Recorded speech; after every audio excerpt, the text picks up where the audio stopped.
mitad de carrera yo recuerdo sufrir bastante porque me quemé, pero como tengo ese tipo de personalidad que da igual lo quemado que estés, que siguen, ¿no? Pues hasta el final. El momento en el que gano el primer céntimo gracias a YouTube. Me están pagando no por ser médico, me están pagando por contar contenido relacionado con la medicina. Eso como médico clásico que ha pasado una formación tradicional y que ha ejercido de una forma tradicional, un choque mental muy fuerte. Hay una cosa negativa del médico, es que los médicos en general tenemos un ego como muy grande. Entonces, claro, cuando entra un paciente a la consulta, nosotros no queremos rebajarnos al nivel del paciente, queremos tener como ese aura, soy el médico, ¿no? Los neandertales ya practicaban la medicina, imagínate qué medicina era, ¿no? Posiblemente más que medicina, ellos lo que hacían era cuidar. Hay bastante información de algunos de los primeros esqueletos que se han encontrado, de niños con deformidades cuidados por neandertales. No te aburras de tu propio contenido. Tú piensas que haces un vídeo y que no ha funcionado porque no lo ha visto suficiente gente. Tienes que comunicar todo el rato tu historia de una forma coherente, constante y consistente. Hey, acompañarme, que está aquí Ignacio y vamos a recibirlo para empezar ya la entrevista. ¡Vamos!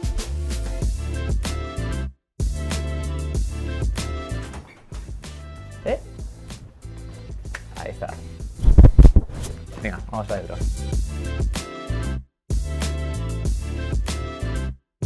Pues, oye, mil gracias por venir. Gracias a ti. Bueno, vamos a hablar un poquito de comunicación, vamos a hablar de inteligencia artificial y seguro que es súper interesante para los que nos van a ver hoy. Así que Queremos estar a la altura, pero sí, seguro que sí. Vamos a intentarlo. Pues nada, vamos a sentarnos y Venga. empezamos. Al lío, Venga, a por ello. Vamos. Muy buenas, ¿cómo estáis? Hoy estamos aquí con el doctor Ignacio Alcalá. Y nada, vamos al lío, vamos a conocerle muy bien, a que nos cuente cómo han sido sus inicios, ¿no?, en su carrera profesional y cómo ha ido evolucionando hasta lo que es hoy Ignacio, que bueno, quiero que te presentes y que nos cuentes quién es Ignacio y cómo ha llegado a tener esta carrera tan, bueno, pues tan ilusionante, con tantos proyectos, con una marca personal. Bueno, ahora cuéntanos. Sí, bueno, yo soy Ignacio Alcalá. No me gusta definirme como médico ni como otorrinolaringólogo, porque al final creo que tenemos que ir un paso más allá, ¿no? Entonces, bueno, tenemos muchas esferas distintas. En redes sociales siempre pongo como medio sordo, medio otorrino, ¿no? Porque eso ha sido un hilo conductor para mi vida en muchos sentidos, ¿no?, de lo que vamos a hablar hoy. Y darte las gracias por estar aquí, porque así puedo compartir un poquito de lo que hago y encantado. Gracias encantado. a ti, gracias a ti. Oye, ¿cómo empezaste? ¿Cómo empieza la carrera de Ignacio? Cuéntanos un poco cómo fueron esos inicios de tu carrera como médico. ¿Ya pensabas ser médico? ¿Cómo fue esto? Pues mira, la verdad que yo quería ser médico desde muy pequeñito, ¿no? Yo he tenido una infancia muy marcada por ir mucho al médico. Yo soy de una ciudad muy pequeñita en España, que es Melilla, que está en el norte de África, y yo iba a un otorrino muy conocido, a una eminencia de la otorrinolaringología en Barcelona. Así que mi infancia está marcada por unos trayectos Melilla-Barcelona muy repetidos, con muchas cirugías por el camino de oído específicamente y todo esto, ¿no? Entonces eso, bueno, me marcó mucho, a mí me inspiraba mucho este médico que me trataba, aunque por cierto comunicaba fatal, espero que no oiga, pero técnicamente era una absoluta eminencia, y eso despierta en mí un poco esas ganas de entender el cuerpo humano, la anatomía, ¿no? Y yo tenía muy claro que yo quería ser médico. Yo ya había hecho alguna cosita previa que no tenía nada que ver con la medicina. Yo hice grado medio de piano, ¿no? Yo empecé a tocar el piano con 6 añitos y hice 10 años de conservatorio que terminé, y también está un poco muy ligado, ¿no?, a todo esto de lo que estamos hablando, ¿no?, del oído, la audición y mi carrera profesional. Y bueno, yo en Melilla uno no puede estudiar medicina, así que cogí un avión y me fui a Granada y empecé allí a estudiar, ¿no? Y la realidad es que empecé con muchas ganas y hice una cosa que está muy mal, que fue durante los 6 años de carrera dedicarme exclusivamente en cuerpo y alma a estudiar, ¿no? La gente habla de la vida universitaria, yo la recuerdo en un cuarto, mi amigo Sereni a veces con la persiana bajada, el foco puesto y estudiando absolutamente todo el día, ¿no? Entonces, bueno, es verdad que descuidé ahí otras cosas de mi vida que me hubieran podido gustar, ¿no? Una parte también más tecnológica, luego podemos hablar de esto, también una parte más digital, ¿no?, que luego todo va saliendo a flote, pero en aquel momento lo descuidé todo por estudiar, ¿no? Y de hecho, a mitad de carrera yo recuerdo sufrir bastante porque me me quemé un poco de todo eso, pero como tengo ese tipo de personalidad que da igual lo que me hago que siguen, ¿no? Pues hasta el final. Pero hay muchísima gente que nosotros con Mir Coach nos encontramos que no solamente durante la carrera, sino ya, por supuesto, cuando llega sexto de medicina y el examen MIR, bueno, pues es como a mayores, ¿no? Es una carrera de fondo en el que, bueno, todo lo que has estudiado, ¿no? de medicina, pues ahora se pone a prueba en un único examen, ¿no? ¿Qué le recomiendas pues a la gente que nos está viendo, que también son estudiantes de medicina y opositores MIR que están por ahí?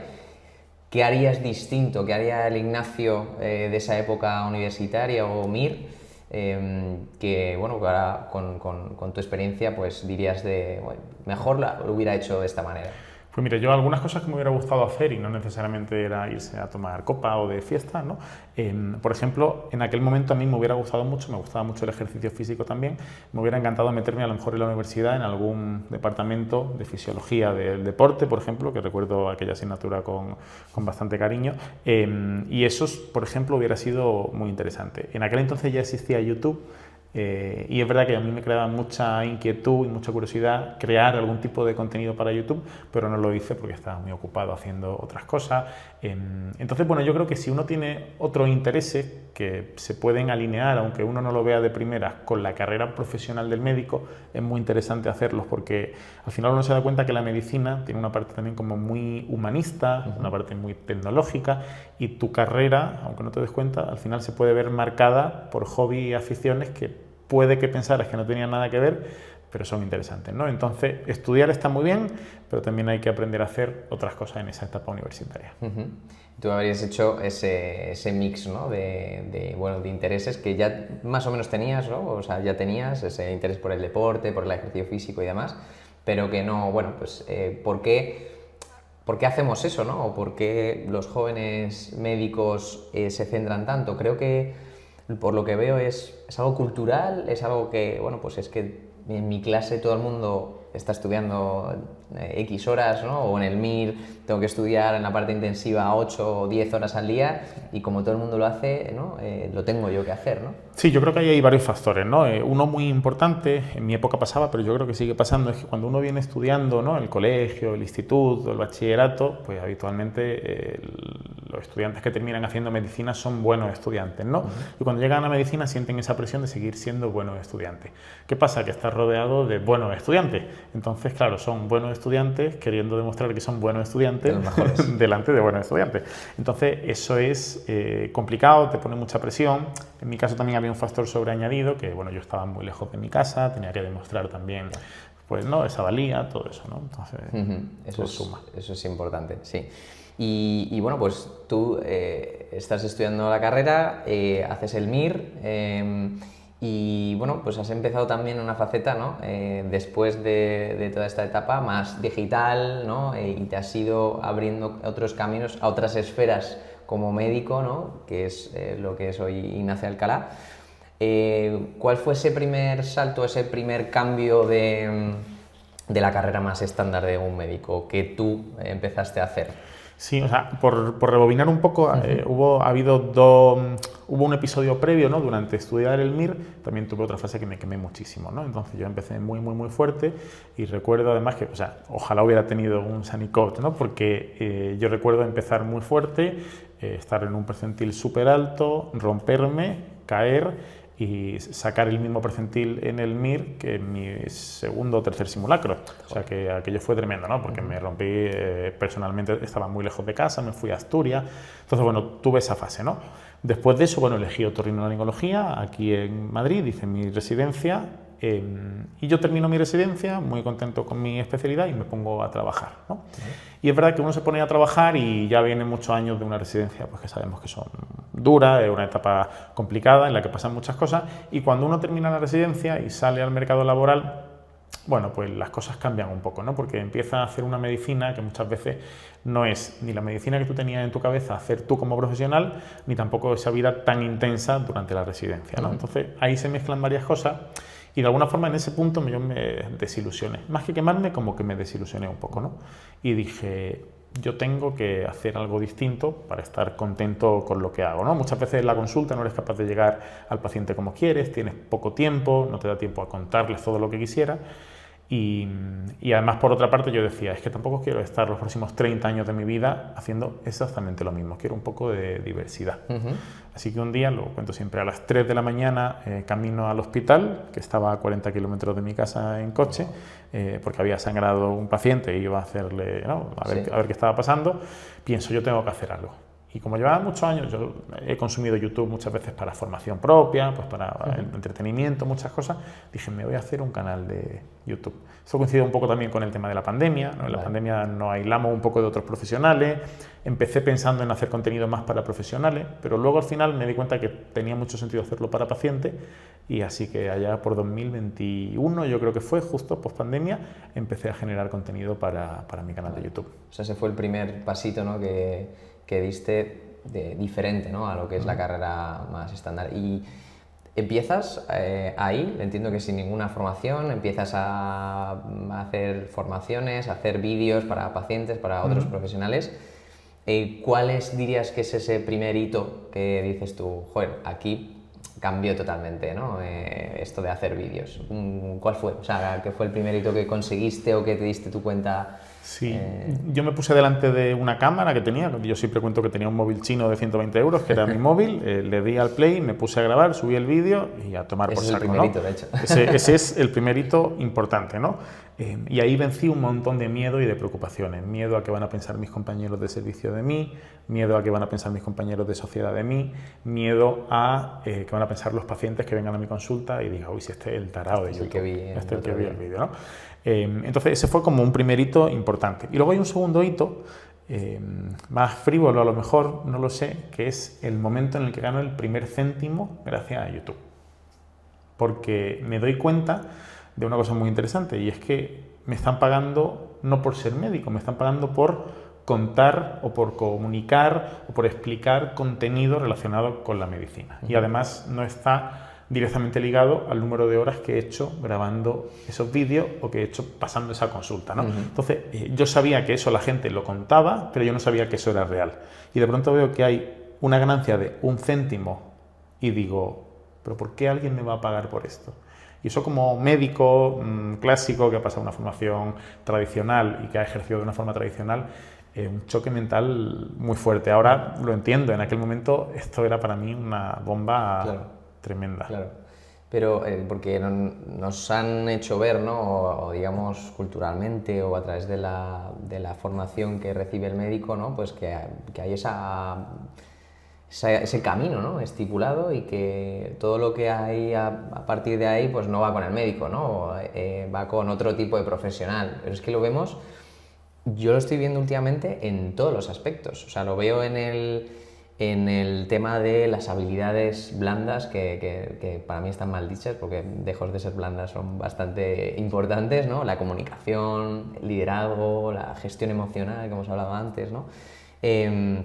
Lo veo con eso, que todo el rato nos han ido formando en cuanto a la pura medicina, hacer un buen diagnóstico, al tratamiento, a los fármacos, a todo esto, pero nadie nos ha hablado o formado en estas habilidades, ¿no? E incluso también en que puedes ayudar al paciente o a otros profesionales sanitarios no sentándote en una consulta o en un hospital, sino que haciendo un vídeo en YouTube o múltiples otros canales que hoy con las redes sociales y con la inteligencia artificial estamos viéndolo, ¿no?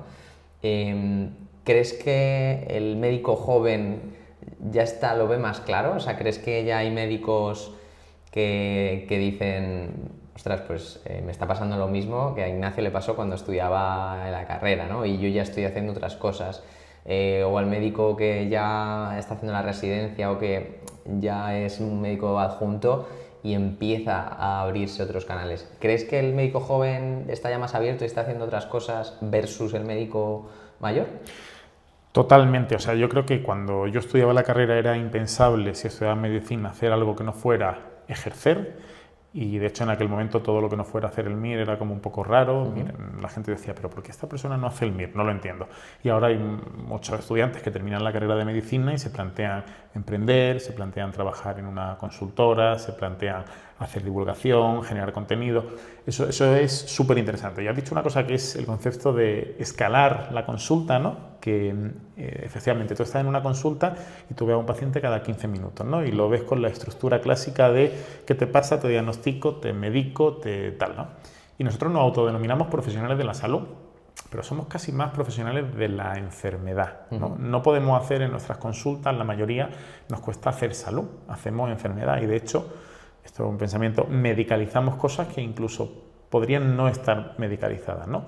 ¿Cuántos pacientes puedes ver al día de esta forma? ¿Puedes ver 40, 60, 80? Yo todos los días, es posible que nos ayude a todos, ¿no? Pero yo todos los días tengo 50.000 visualizaciones en el canal de YouTube. Es decir, que seguro que con que ayuda a un porcentaje pequeño de esas 50.000 visualizaciones a entender mejor sus síntomas, a entender, por supuesto, que si tienen un problema les tiene que ver el otorrino, a tranquilizarles sobre algún tema o a saltar una alarma sobre otro, yo estoy teniendo un impacto muchísimo mayor que el que puedo tener en una consulta. Y eso cuesta mucho entenderlo porque tenemos un montón de barreras mentales y de bloqueos que nos hacen pensar que si no estás en una consulta mandando una pastilla y pidiendo una prueba no estás haciendo medicina, ¿no? O no estás ejerciendo como médico.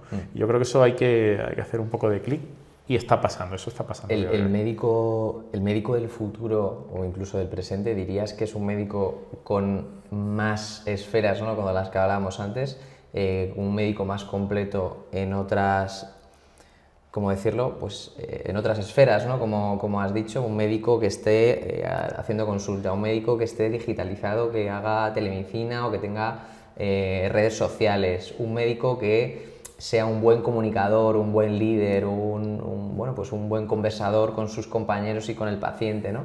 ¿Crees que el médico del presente, diría, ¿no? Antes que el futuro, es el que tiene más esferas más completadas, ¿no? Como las esferas del iPhone, ¿no? Cuando se van completando.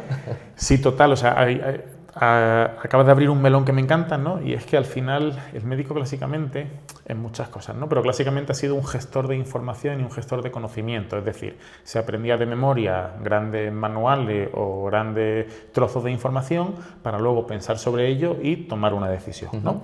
¿Qué es lo que pasa hoy en día con la tecnología y fundamentalmente con la inteligencia artificial? A día de hoy, todo lo que es información está muy al alcance de nuestra mano. Es decir, podemos acceder antes a la información, hay más información disponible, de calidad, gratuita, que eso antes era extremadamente complicado, pero hoy se puede. Y el médico tiene acceso muy rápido a esa información y el médico tiene mucha tecnología que le puede ayudar en la consulta. Entonces, cuando tenemos tecnología que hacía parte de nuestro trabajo, nosotros tendremos que reinventarnos de alguna forma, porque ya no vamos a tener que hacer todo eso que hacíamos antes. ¿Y cómo nos vamos a reinventar? Pues si la gestión de la información ya está y tú seguir un protocolo es tan fácil como consultarlo rápidamente, a lo mejor tienes que centrarte en contarle al paciente las cosas de una forma más cercana, ¿no? Contarle a la población qué es lo que hace y qué es lo que tiene que hacer para prevenir otra serie de enfermedades, ¿no? Y todo esto son habilidades humanas. Entonces yo creo que la tecnología en general nos va a ayudar a volver a ser un poquito más humanos. Fíjate esa frase, ¿no? De la inteligencia artificial viene a humanizarnos al médico, ¿no? O sea, parece que suena raro, ¿no? O sea, es como a humanizar la tecnología o la inteligencia artificial. Pero es verdad, ¿no? Hablábamos antes detrás de los escribas, ¿no? Médicos, ¿no? De que ahora también pues ciertos grupos hospitalarios ya los están implementando, ¿no? De hecho, veíamos el otro día a Juan Mora comentarlo y hacer un ejemplo práctico, ¿no? En el Colegio de Médicos de Sevilla, me parece, ¿no? La Real Academia. La Real Academia. Sí. Y entonces, esto es súper importante porque justo nos están quitando el tiempo, ¿no? De escribir, de estar en la parte más técnica, que al final incluso es más aburrida, ¿no? O tecleando que el médico, a mirarle a la cara, mirarle a los ojos y tener que interactuar, comunicar bien o ver cómo, bueno, pues cómo haces tu lenguaje no verbal, si te tienes que acercar, si tienes que tocarlo o no, depende de la circunstancia, la situación, el diagnóstico que tú le vayas a comunicar. ¿Y a ti te han enseñado hasta ahora en tu carrera a esto? A cómo comunicarte, cómo acercarte, cómo mantener el espacio, si tienes que tocar o no? ¿Te han enseñado algo de esto? Pues justo, o sea, te iba a interrumpir para decirte, claro, y eso no te lo enseña nadie en la carrera, ¿no? Y salvo algunos médicos muy clásicos, muy humanistas que te dan alguna pildorita en alguna práctica o en alguna cosa, la realidad es que es un tema que no se toca, o si se toca, se hace de refilón.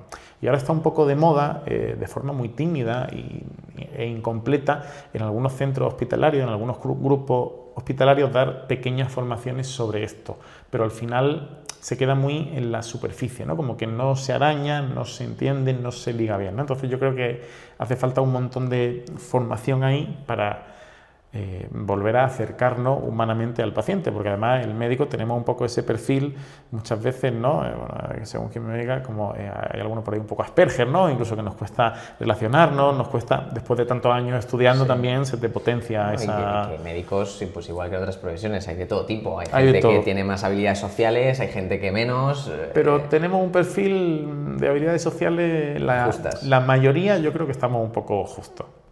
Ayer, el otro día iba al centro de salud que tenía pues una molestia en el pecho y tal, yo me quedé ahí como rígido y tal muscularmente y digo, bueno, pues voy a ir por descartar cosas, ¿no? Y la médico de familia, pues no sé qué tengo, creo que tengo una costocondritis o algo así, ¿vale? Algo he leído por ahí también. Lo puse el otro día. Y me decía eso, y luego me hacía preguntas tipo, ¿pero tiene usted exacerbaciones al hacer ejercicio? Y yo, exacerbaciones, hacer ejercicio. Vale, no sé cómo responderte. No hago ejercicio últimamente por esto, pero no sé qué es esto. Sí que si se agudiza, yo no tengo ni idea, o sea... Y justamente me acordaba, ya no por mí, porque más o menos como me rodeo de médicos, pues más o menos puedo llegar a entender, pero a mí lo que más rabia me daba de esto, no era una médico especialmente joven, ¿no? Es verdad, pero justo antes de mi consulta salían dos abueletes, dos personas mayores, la mujer tirando del hombre porque el hombre no podía y tal, y yo me quedé pensando... ¿le habrá hablado en el mismo lenguaje o habrá tenido esa conversación médico-paciente con estas personas mayores antes que yo? Pues entiendo que sí, ¿no? Y eso es justo lo que me da más rabia de todo esto, porque bueno, pues para mí, mira, digo, doctora, lo siento, pero a mí hábleme en castellano porque además es que te separa del médico, o sea...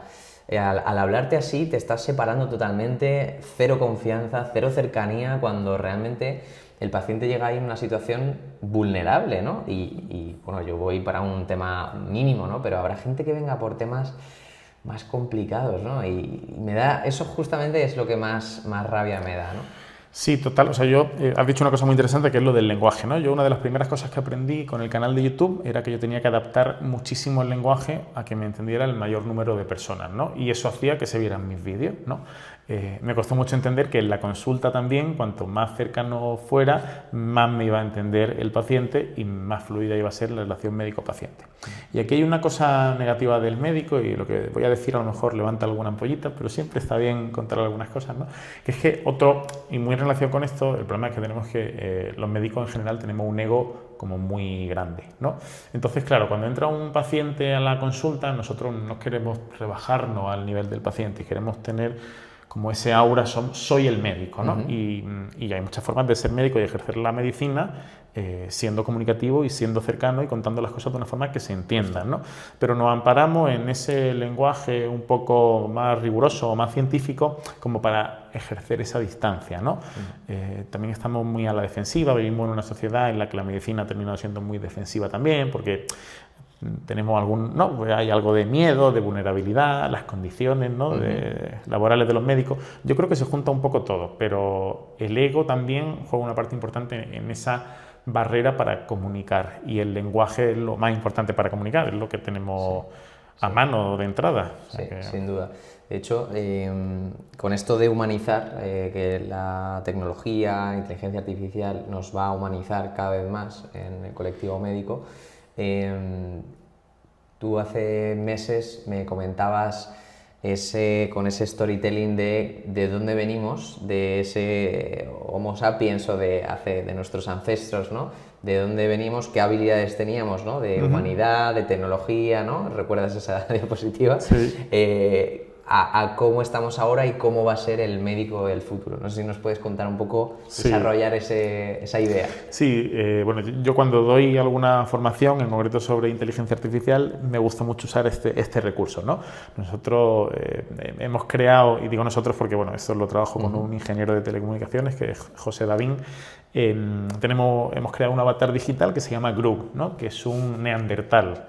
No es un sapiens, es un neandertal, porque los neandertales se extinguieron. ¿Vale? No sabemos por qué, pero se extinguieron. Puede que por no adaptarse a algunas cosas que estaban pasando, ¿no?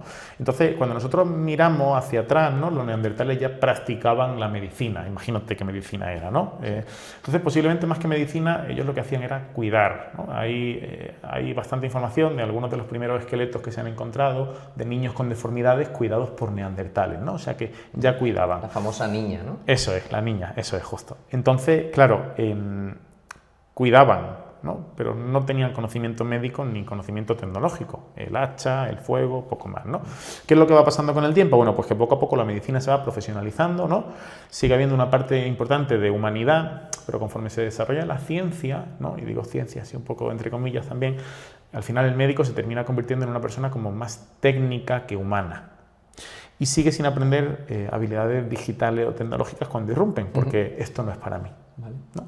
Entonces, ¿qué es lo que pasa? Que poco a poco la humanidad del médico va como bajando, ¿no? Y este Grug era básicamente un cuidador, y eso es un problema, ¿no? Entonces, ¿qué es lo que creemos que va a pasar en el futuro? Que los médicos van a tener que aprender algo más del mundo digital para poder no estar todo el rato pendientes de actualizarse en lo técnico médico y ser humanos, ¿no?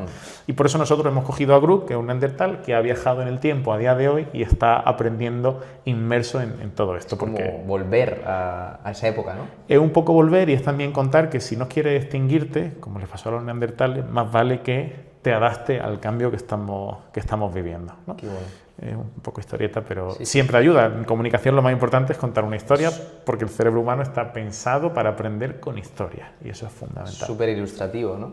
Y pues hablando de eso, tú estás dando formaciones, tienes un canal de YouTube muy potente. ¿Qué has aprendido a base de hacer muchos vídeos y muchas presentaciones, muchas cosas? ¿Qué has aprendido que le pueda servir al médico que nos esté viendo para presentar mejor, para comunicarse mejor a la sociedad, de cara al público, o incluso para el que quiera investigar y meterse en este mundo de las redes sociales? Pues mira, lo primero que he aprendido es que tienes que exponerte, ¿vale? Eso es fundamental. Si no te expones a las situaciones, no aprendes, ¿no? Mentalidad, lo primero. Mentalidad, lo primero. Yo no tengo formación en comunicación, ni en oratoria, ni en edición de vídeo. Yo no tengo formación nada más que en la otorrinolaringología. Todo lo demás ha sido exponerme y ver qué va a pasar. Meterte en el barro, total. Meterte en el barro hasta el fondo, ¿no? Luego, lo otro súper importante, ya lo hemos contado, contar una historia, ¿no? O sea, tienes que contar alguna historia, sea lo que sea que hagas, ¿no? El otro día daba una charla justo sobre esto a médicos estéticos y cirujanos plásticos. Y me decían, bueno, ya, pero es que mi historia es que yo hago cirugía plástica para que la gente esté guapa. Bueno, ¿por qué lo hace? Porque la primera vez que vi operar una nariz y que quedó bonita, me pareció que poder hacer a alguien más guapo y que se sienta mejor es fantástico. Bueno, ahí ya tiene algo con lo que construir una historia, ¿no? Entonces, tienes que contar historias para conectar con la gente, ¿de acuerdo? Una cosa que he aprendido recientemente es que autoridad no es lo mismo que confianza, ¿no? Nosotros como médicos tenemos autoridad porque nos ponemos la bata y en el momento en el que dices soy médico, pues a nivel de salud está un poquito como por encima, ¿no? Pues la confianza puede que no la estés ganando solo por tener autoridad, y si no tienes confianza, la gente no va a venir a verte a ti, la gente no va a hacer los tratamientos que tú le propones, e incluso tener esa confianza y saber comunicar un mensaje con sentido va a hacer que el paciente se encuentre mejor porque te va a hacer más caso, ¿no? Y va esto se llama tener una mejor adherencia al tratamiento que tú le propongas, ¿no? Yo diría que eso es súper importante. Y luego una cosa muy interesante también que hago todos los días es intentar comunicarme todos los días con aquellas personas que quieran que yo les cuente algo. Muchas veces pensamos que vamos a ser pesados, ¿no? O que vamos a repetir el mismo mensaje grabando un vídeo y otro vídeo, ¿no? Entonces, hay una frase que me encanta que es: no te aburras de tu propio contenido, ¿no? Quiero decir, tú piensas que haces un vídeo y que no ha funcionado porque no lo ha visto suficiente gente, o genera un correo y es que no lo ha leído suficiente gente, ¿no? Puede ser que ese día, por lo que fuera, no coincidiera, ¿no? Entonces, tienes que comunicar todo el rato tu historia de una forma coherente, constante y consistente, ¿no? O sea que también un poco la perseverancia en comunicar todo el rato es súper importante. Y acercarnos tanto a paciente como a otros profesionales sanitarios, ¿no? Cuando has ido a algún congreso o a alguna ponencia, ¿qué es el mayor error o lo peor que has visto de otros profesionales sanitarios cuando te has acercado a verlo a una ponencia o en un congreso? La diapositiva con texto infernal, ¿no? Esa que se te queman los ojos porque la ves y encima, bueno, una diapositiva con texto es un error, pero una diapositiva con texto y con colores que no se entienden es todavía un error mucho mayor. Entonces, yo creo que esa época ya debería pasar, ¿no? O sea, por favor. Entonces, eso fuera. Lo segundo, un profesional que está dando una ponencia y está leyendo el texto, terrorífico. Un profesional que está dando una ponencia y está con la cabeza agacha sin mirar al público, terrible. Un profesional que no se mueve en el escenario y no es capaz de captar la atención en un momento, cambiar el foco y que la gente mire porque ha pasado algo, horroroso. Que nadie se ría o nadie tenga una pequeña broma o un pequeño comentario que te haga activarte durante una charla, ¿no? O sea, yo creo que todo eso hay que trabajarlo. Y de hecho, a veces gastamos una broma cuando damos una formación, ¿no? Y es que, como digo yo, estoy casi más en el mundo del entretenimiento que de la formación, ¿no? Pues porque tienes que hacerlo entretenido, si no la gente se te duerme, claro, va junto. Y yo añadiría una cosa que es, en la medida de lo posible, que interactúes con el que te está viendo. Y más si a lo mejor es una formación muy larga, ¿no? Porque te duermes, o sea, si interactúas con esa persona, ¿no? Aunque sea a mitad de la sesión o al final, que me consta que hacéis alguna actividad, algún ejercicio, incluso para que apliquen lo que se ha aprendido, lo que se ha enseñado, es maravilloso. Yo no sé si esto lo hacéis solo vosotros o ya te has encontrado a gente que interactúa y que hace algún tipo de ejercicio en alguna ponencia, en algún congreso de otros profesionales o de otras industrias. Sí, ahí está un poquito limitado por el formato que esté haciendo, ¿no? Si tienes que dar una charla o un curso formal, pues es verdad que puede hacer pequeñas cosas a lo largo de ese curso, pues poner a lo mejor un cuestionario interactivo, levantar a alguien y que haga un ejemplo práctico contigo, eso es muy interesante. Y ahora cada vez están más de moda algunos otros tipos de intervenciones, ¿no? Leía, por ejemplo, el otro día un juicio con un traumatólogo que defiende una opinión y un rehabilitador que defiende otra, ¿no? Y entonces tiene formato juicio y cada uno va como si fuera un abogado de una parte y de otra parte, ¿no?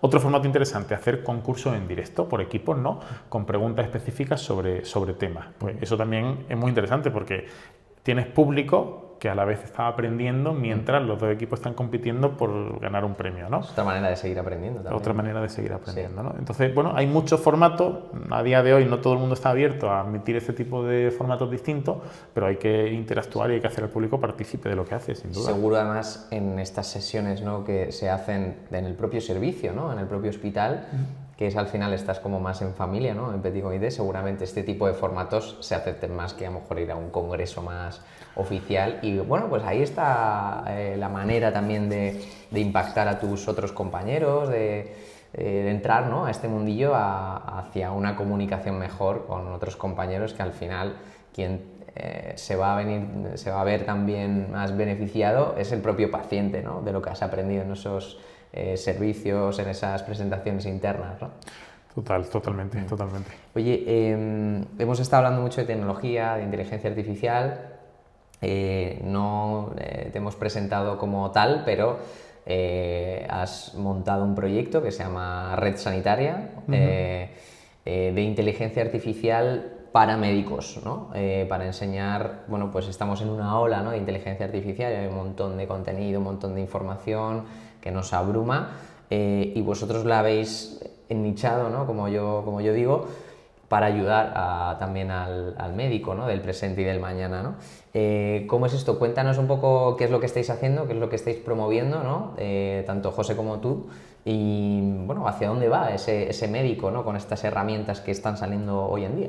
Justo, el proyecto se llama efectivamente redsanitaria.es, porque hay otro punto, otra cosa, que es una cosa distinta. Y nosotros lo que hacemos es dar formación de inteligencia artificial generativa para médicos, ¿no? Básicamente muy explicado, como muy básico, esto es que los médicos puedan utilizar herramientas sencillas de usar basadas en inteligencia artificial para hacer cosas impensables para ellos antes de esta herramienta o para aligerar su trabajo y estar al día, ¿no? Entonces, un poco lo que comentaba antes, ¿no? Tener acceso a bibliografía de forma rápida, poder estudiar un tema sin tener que estar peleándote con 150 folios o con 200 PDF, ¿no? Pero también aprender a utilizar todas estas herramientas que se nos van a empezar a imponer en los servicios hospitalarios, como los escriba, ¿no? Y también tiene una parte un poco de mentalidad, ¿no? Porque para abrazar toda esta tecnología tienes que entender por qué es importante abrazarla y por qué tienes que abrazarla, ¿no? Y bueno, tenemos un montón de casos de uso, redactar paper más rápido, hacer estadística con ayuda de inteligencia artificial, pero de forma que sea una cosa muy sencilla, ¿no? Sin tocar nada que tenga que ver con cosas raras como código, programar, no.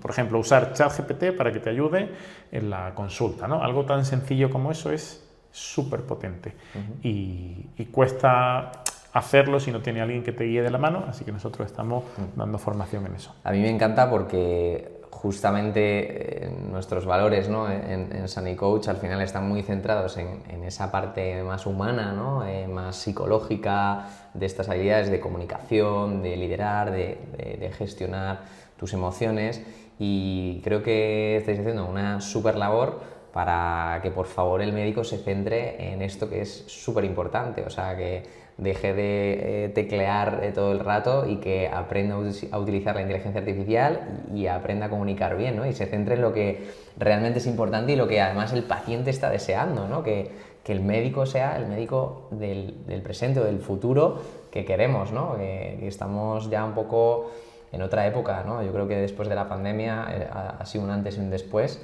en ese perfil de médico, que no es ya el médico hombre mayor con corbata que incluso a veces nos lo encontramos a la consulta fumando, ¿no? O se fumaba, ¿no? En un hospital o incluso al paciente le recomendaban fumar.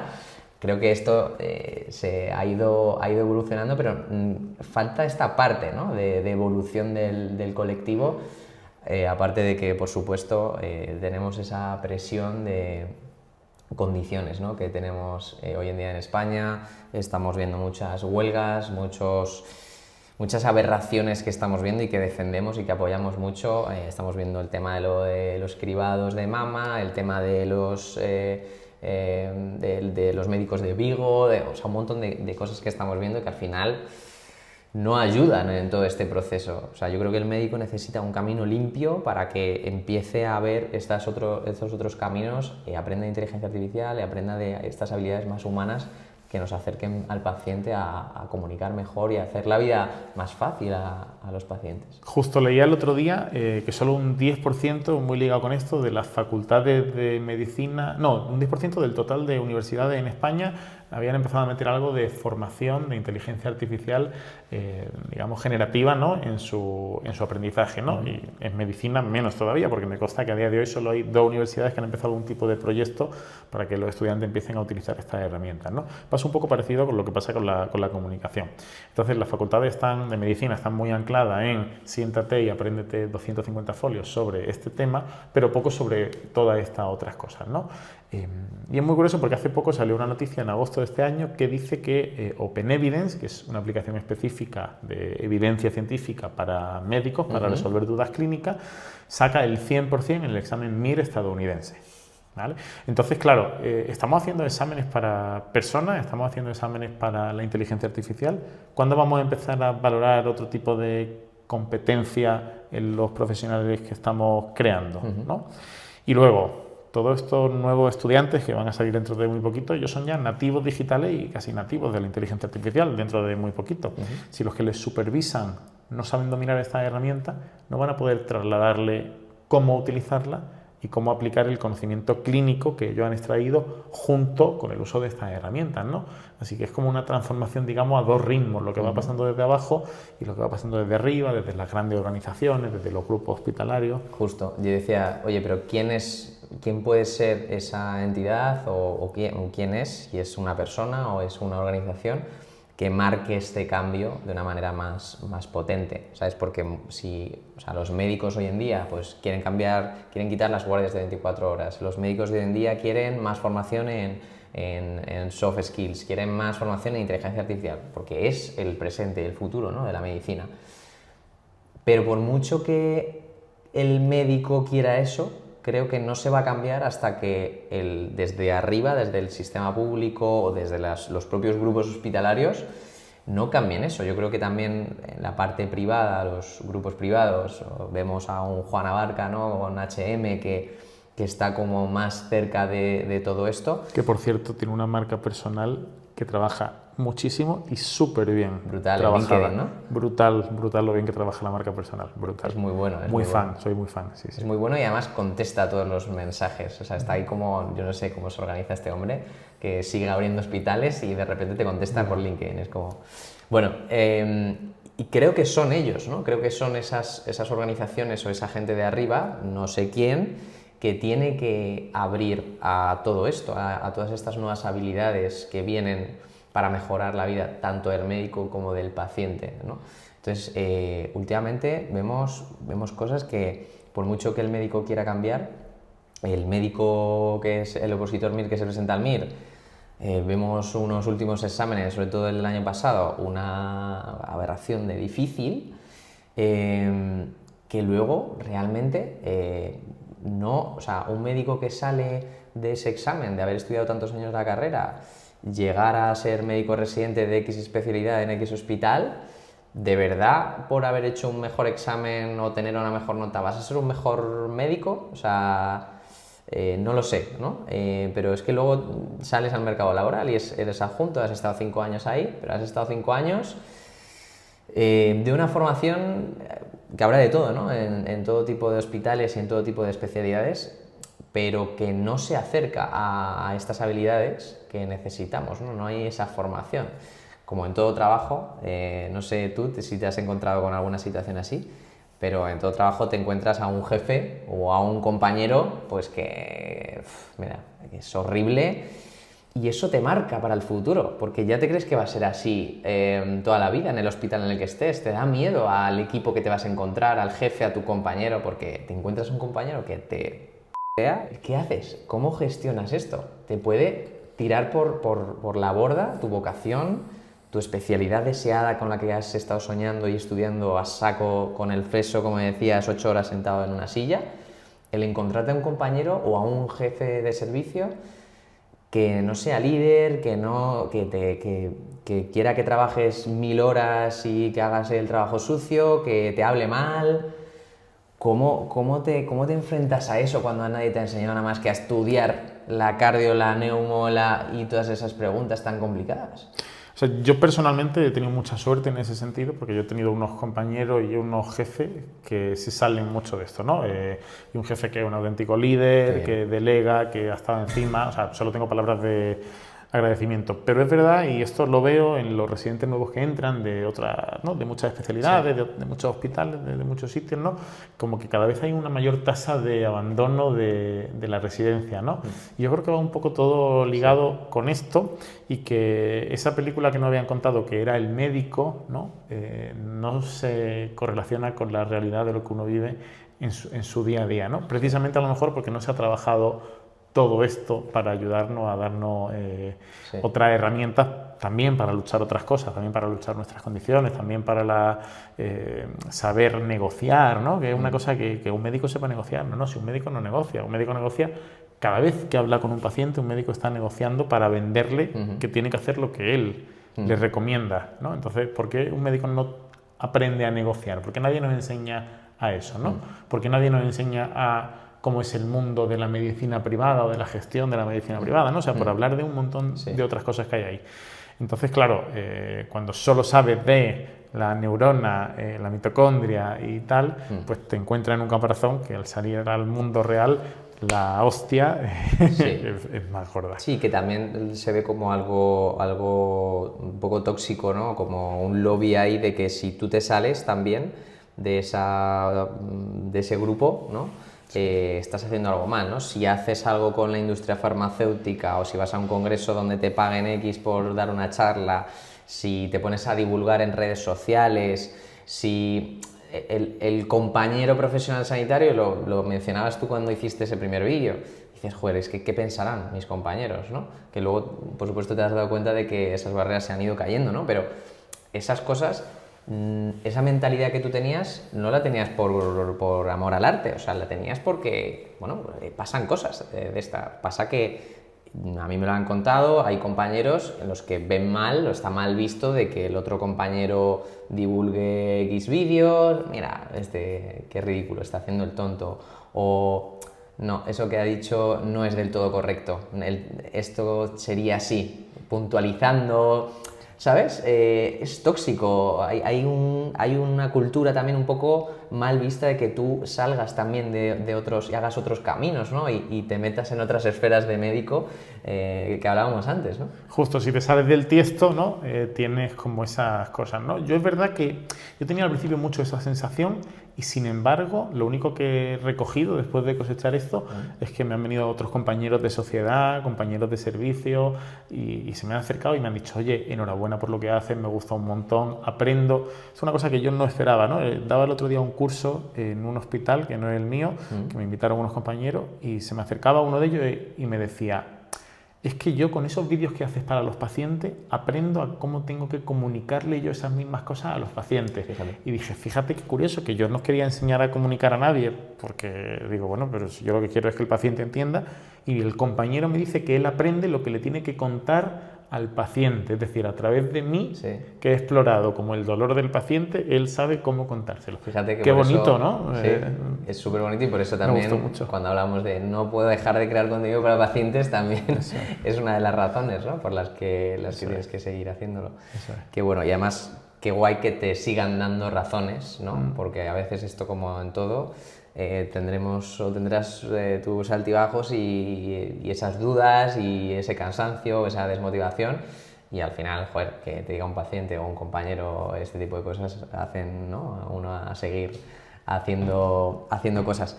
Pues, oye, la gente creo que no lo sabe todavía, porque cuando salga este vídeo todavía creo que no lo hemos comunicado bien. Pero bueno, vas a formar parte del nuevo programa de comunicación para médicos de Companion, del grupo SaniCoach, y bueno, quiero que comentes un poquito, sin decir mucho, qué es lo que vas a hacer aquí, porque vamos a contar con Ignacio, que nos va a enseñar, como ya habéis visto, pues muchas de las cosas que ha ido aprendiendo en cuanto a la comunicación, en el lado un poquito más de la comunicación a la sociedad, ¿no? Entonces cuéntanos un poquito, danos algún breve highlight de esto. Sí, un poco la idea es, ¿no? Enseñar a hacer esa comunicación efectivamente a la sociedad, ¿no? Y cuando hablamos de sociedad, pues la sociedad son muchas cosas, ¿no? La sociedad son las personas que están al otro lado de las redes sociales, por ejemplo, que pueden ser potenciales pacientes o puede ser población general, que no le pasa nada. La sociedad también son compañeros, ¿no? Son cuando vamos a congresos, cuando comunicamos en nuestro servicio o cuando queremos compartir algo en alguna reunión, eso también es sociedad. La sociedad también en los medios de comunicación un poquito más tradicionales, ¿no? La prensa, la radio, la televisión, que muchas veces se nos olvida que siguen ahí, pero que siguen funcionando muy bien. Y también la sociedad son las personas que aprenden de nosotros, ¿no? Un poco ese legado docente que dejamos, también eso es comunicar, y hay formas específicas y formas eficientes de hacerlo y formas bonitas de hacerlo. Entonces yo creo que nos vamos a centrar un poco en toda esa parte y vamos a intentar aportar un granito de arena estructurando un poco algunas de las cosas que hemos dicho hoy y algunas cositas más que iremos trabajando. Qué bien, qué bien. Pues oye, Ignacio, ha sido un placer estar aquí contigo. Igualmente, gracias. Dejaremos por aquí todos los detalles debajo del vídeo para que, si estáis más interesados sobre este nuevo programa, sobre el proyecto de inteligencia artificial de Ignacio, sobre él, con sus redes sociales también, sobre cómo comunica a sus pacientes, por si algún médico también quiere echarle un vistacillo. Lo dejaremos todo por ahí. Así que nada, nos vemos en la siguiente, Ignacio. Muy Muchísimas bien, gracias. Hasta la próxima.